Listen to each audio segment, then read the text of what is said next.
Hey everyone, welcome back. Very excited for this video. We're going to be making some whole wheat wraps. It's only a few ingredients and it doesn't take that long and it's super fun. Tastes way better than the stuff in the store, so let's get started. So here I'm going to be using some whole wheat, 100% whole wheat, so there's no other flours. This one here is, I believe, 12%. And I'm going to be using roughly 1 3/4 cup of flour, 1/4 cup of oil, so that's olive oil or anything you got lying around, 1/4 teaspoon of salt, and some warm water. It's about 1/2 cup on that one. So you can do this in a mixer, but because I'm just doing it by hand, I'm going to start off with a spoon, get it all together and the dough hydrated. It only takes a second, and once that's hydrated enough, then what I'm going to do is I'm going to, before turning it on the counter, I do want to knead it a little bit with my hands. So again, once it's hydrated with the spoon, put the spoon off to the side and just start using your hands inside the bowl to knead the dough until it all comes together and it's feeling good. Now this will start off really sticky and it won't feel like it's coming together, but eventually the gluten will come together. It'll hold the dough a bit better. Again, if you have a mixer, this is going to go a lot quicker than doing it by hand, but you would want to mix it on around medium speed for, I'd probably say, 5 minutes or so. And if you're doing it by hand, this one took me around 15 minutes. So it's a little bit of a workout, but you can see now the dough definitely has a little bit more elasticity to it, and it's feeling a lot better. So what I'm going to do now is I'm just going to take the dough and I want to roll it out into a log shape. So you can see there, it's good, not sticky, it's not sticking to the counter anymore, and we'll just roll it out into log shape. Don't worry too much about thickness and all of that, because what we're going to do now is we're just going to cut this into equal portions. So I have a trusty bench scraper here, and typically what I do is I just start in the middle and I just start dividing from there. And yeah, I would say that it's probably around 1-inch pieces, maybe a little bit less. But it's not, these are not huge. I don't have this huge pan and I don't really like these gigantic wraps. So what I'm going to do now is just roll these into little balls. It just takes a second. So you do each one of these because we're going to want them to rest for a little bit before we start rolling them flat and putting them into the skillet. So just go ahead, just roll these however you want. There's no real method to it. We're going to let those rest for about 15 minutes, up to around an hour, depending on what you have going on in the day. But what you want to do is cover it with something, whether it's plastic wrap or container, anything that's going to stop them from drying out, because that's the last thing we want, is for them to get hard to roll out later on when we want. So I'm just using some plastic wrap here. Make sure that it's sealed up a little bit, and I'm going to let this sit for about an hour. Okay, so here we are. I'm just going to uncover one of these.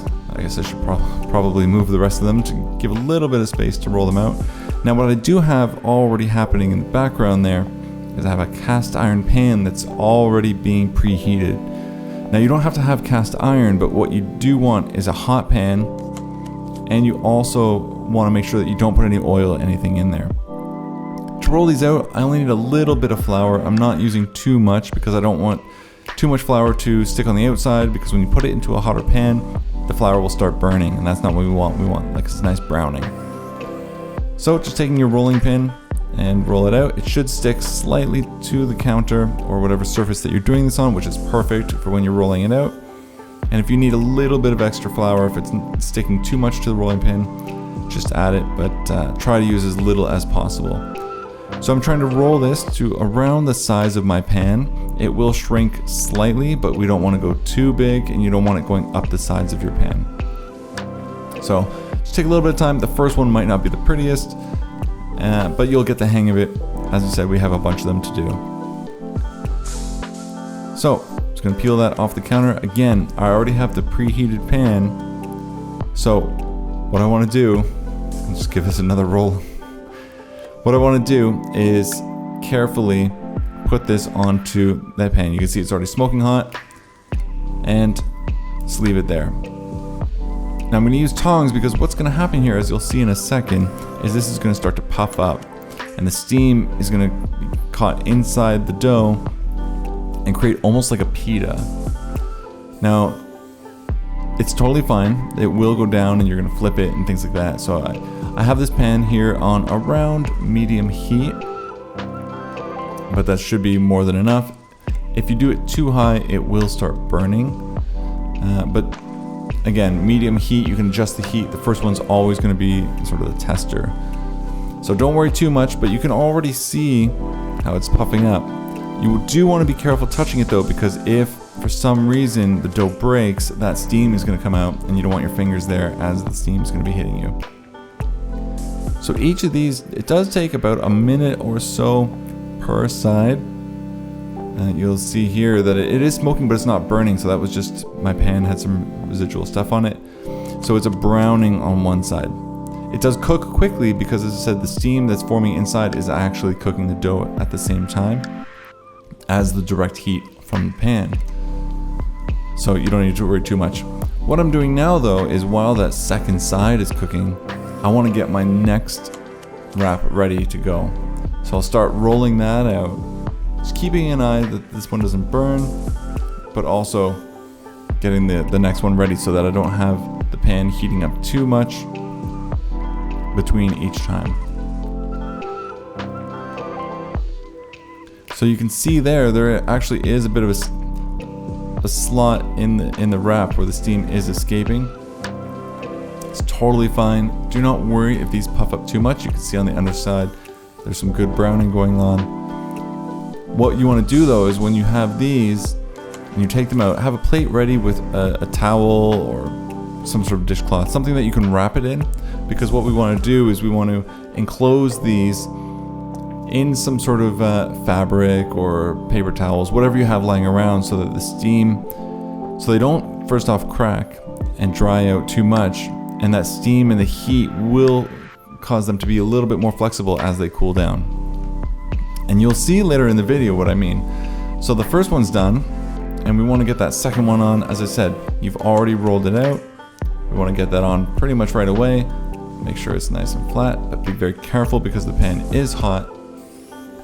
But you can see here, so I put it in the towels, you can see how flexible they are. So in the towels, the steam is actually helping us so that these stay flexible. What I do like to do as well is once they're all done and they're just slightly warm still, I do like to take a plastic bag that I'm going to eventually store them in and put them in that, and that's going to help them even more so become a little bit looser and a little bit more flexible, so that we can get it going even nicer for when you're wrapping things in it, so they don't break as you saw on the darker areas. So that's it. It's super easy. It does take a little bit of time to cook each one individually, but definitely works out, and it's very, very delicious. Way better than stuff that you buy in the store. So I really hope you try it out.